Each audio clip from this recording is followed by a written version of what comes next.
आज हम बात करेंगे स्वर संधि। स्वर संधि। स्वर संधि की परिभाषा जानते हैं क्या होती है? जैसे कि यहाँ स्वर से ही पता चलता है कि स्वर का ही मेल होगा तभी उसमें संधि होगी। जैसे लिखते हैं हम यहाँ परिभाषा में दो स्वरों के मेल से जो विकार उत्पन्न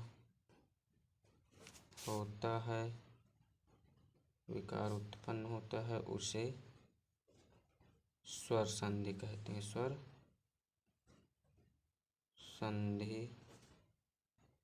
संधि कहते हैं। ये तो हो गई इसकी परिभाषा। अब देखते हैं स्वर का मेल कहाँ हुआ है। जैसे हम उदाहरण में लेते हैं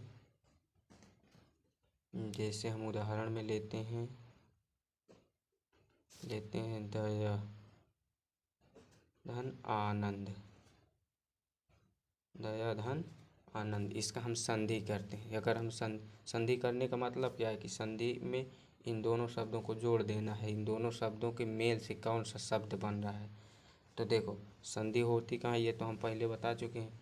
अब फिर से बता देते हैं। संधि पहले शब्द के अंतिम वर्ड में होती है और दूसरे शब्द के पहले वर्ड में। तो पहले शब्द का अंतिम वर्ड यहाँ है, ये है। अब इसमें बड़ा आ की मात्रा लगी है तो ये बड़ा निकल जाएगा। तो इसमें से क्या निकला? बड़ा। इसमें से क्या निकला? बड़ा निकला।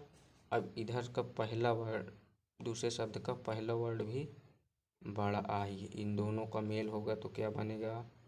बड़ाया। अब इधर इसमें से जब निकल गए, ये द था, अब दम से यह निकल गया तो ये आधा बना। इन दोनों का जब जोड़ देंगे तो ये क्या हो जाएगा?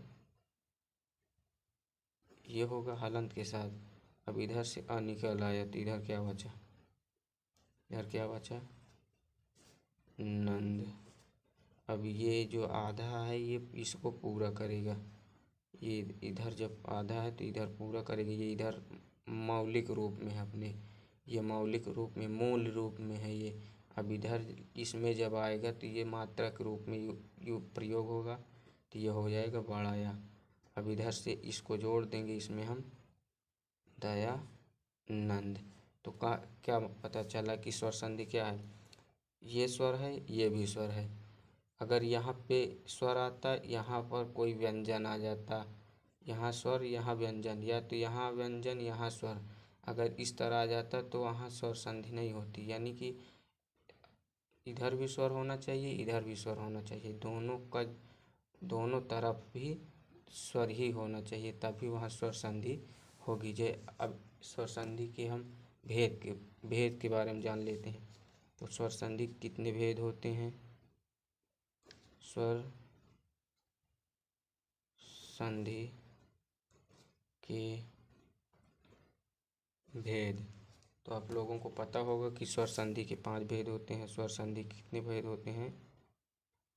5 भेद होते हैं। 5 भेद होते हैं। पहला भेद है दीर्घ स्वर संधि। पहला भेद क्या है? दीर्घ स्वर संधि। दूसरा भेद क्या है? गुण स्वर संधि। दूसरा भेद क्या है? गुण स्वर संधि। तीसरा भेद क्या है? वृद्धि स्वर संधि। वृद्धि स्वर संधि। और चौथा भेद क्या है? यण स्वर संधि। यण स्वर संधि। यण स्वर संधि। पांचवा भेद क्या है? अयादि स्वर संधि। अयादि स्वर संधि। अयादि स्वर संधि। तो इस तरह संधि होती है। अब इसमें ये जितने भी हैं संधि, जितनी भी संधि हैं, ये 5 भेद है स्वर संधि के। इन पांचों में स्वर का ही मेल होगा, स्वर के मेल से ही कुछ न कुछ विकार उत्पन्न होगा। यहाँ भी इसी तरह दिया हुआ था, 2 स्वरों के मेल से जो विकार उत्पन्न होता है उसे स्वर संधि कहते हैं। ये इधर भी स्वर था, इधर भी स्वर था, तो इन दोनों का मेल से क्या निकला था, बड़ा आ निकला था। तो यही संधि युक्त जो शब्द बना, यही संधि है।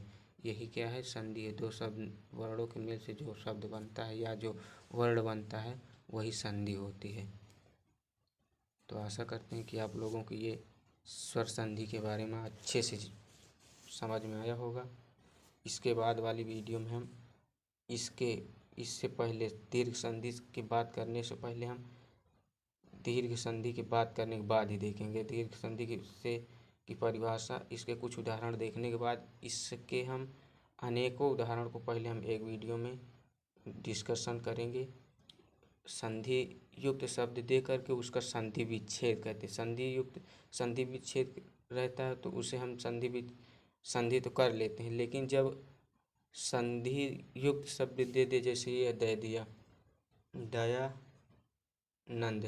जब ये शब्द बन गया तो ये क्या है, संधि युक्त शब्द है। अगर बोल दे कि इसका संधि विच्छेद करिए तो संधि विच्छेद करने में कुछ दिक्कत होती है, लेकिन जहाँ बात करते हैं संधि करने में तो हमें कम प्रॉब्लम होती है, कम दिक्कत होती है। तो इस तरह करके हम इसका संधि विच्छेद करेंगे।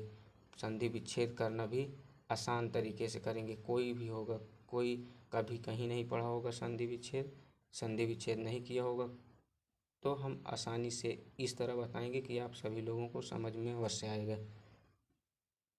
तो अगले वाली वीडियो में ये स्वर संधि दीर्घ संधि के बारे में जानेंगे।